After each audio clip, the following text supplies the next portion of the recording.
Airport থেকে সরাসরি মার কাছেই আসবেন। ওনার ঢাকায় আসার সময়টা এখনও টিকিট কখন কি করবে এগুলো বিস্তারিত হয়তো 2-1 দিন আগে পাওয়া যাবে, এটা বা 2-1 দিন বা 2-3 দিন আগেও হয়তো আপনারা পেয়ে যাবেন।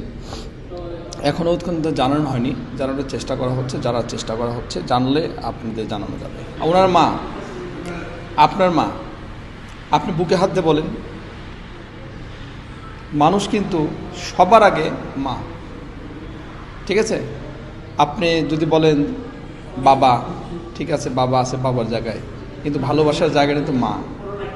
উনি আমার মনে হয় এয়ারপোর্ট থেকে সরাসরি মার কাছেই আসবেন। ওদের স্বপ্ন পূরণে পাশে থাকতে পেরে আমরা গর্বিত। আসলে আপনি যে কথাটা বললেন যে উনি আসবেন না, আমি একটু ছোট্ট কথা বলি, সেটা হচ্ছে জনাব তারেক রহমান আপনার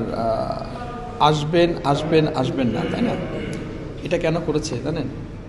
আগে যে তারেক রহমান ছিলেন, জনাব তারেক রহমান, আমি দেখেছি আমাদের প্রিয় নেতা যখন 91 বিএনপি ক্ষমতায় ছিল তখন দেখেছি একা একটা গাড়ি নিয়ে চলতো, তার সাথে কিন্তু একটা এসবি দেয়া ছিল, আমার যত জানার মতো একটা গানম্যান ছিল, তাকে কিন্তু সে সবসময় নিতেন না, বা অথবা তাকে পারলে মানে তার ব্যারাকে নামে দিয়ে আসতেন, এরকম অবস্থা। আর অতটা নিরাপত্তা বোধ করতেন না উনি আসলে খুব সাদাসিধে চলতে পছন্দ করতেন। আমি নিজেই দেখেছি ব্লু রঙের একটু ওল্ড মডেলের গাড়ি নিয়ে সে ঢাকা শহরে একা ঘুরে বেড়িয়েছে, কাজ করেছে। যেমন একবার আমার সাথেই দেখা হয়েছিল বনানী 11 নম্বর রোডে, একদম স্রেফ একা শুক্রবারের দিন সে একটা বেকারি থেকে তার ফ্যামিলির খাবারের জন্য আপনার কিনছিল, আপনার ওই ব্রেড কিনছিল। তখন আমার সাথে দেখা হয়েছিল, ওখানে কথা হয়েছিল। মানে সে ওই সময়টা আর এই সময়টা কিন্তু এক না। এখন যারা তারেক রহমানের সিকিউরিটিটা আপনার বেশি ফার্স্ট, যে বলছেন সেফটি ফার্স্ট বলছি, ওটা দেখতে হবে। এই জন্যই দেখতে হবে যে ওখানকার সময় আর এখনকার সময় এক না। জনাব তারেক রহমান এখন কিন্তু দেশের স্বাধীনতা সার্বভৌমত্ব কার হাতে দেবেন আপনারা?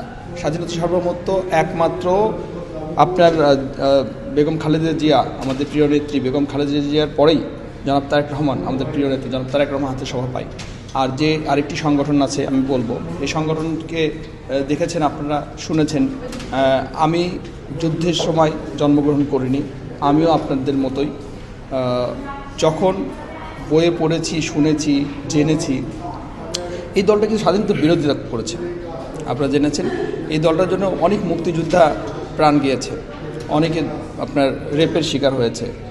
তা স্বাধীনতা যদি রক্ষা করতে হয় তাহলে একমাত্র বিএনপি তথা জনাব তারেক রহমানের হাতেই শোভা পায়, এটা অন্য কারো হাতে দেওয়া শোভা পায় না। এই জন্যই আমি বলবো স্বাধীনতা যদি বাংলাদেশে রক্ষা করতে হয় তাহলে জনাব তারেক রহমানকে সিকিউরিটি দিতে হবে এবং এখানে সাথে রাখতে হবে তাকে, সেই জন্য মর্যাদার সাথে বাংলাদেশে থাকতে পারে। এবং বাংলাদেশের উন্নয়ন এবং ভূমিকা তখনই রাখবে যদি তারেক রহমান বাংলাদেশে আগামীতে যদি ক্ষমতায় আসতে পারে, তাহলে আপনার স্বাধীনতা সার্বভৌমত্ব এবং বাংলাদেশের উন্নয়ন একমাত্র উনিই করবেন।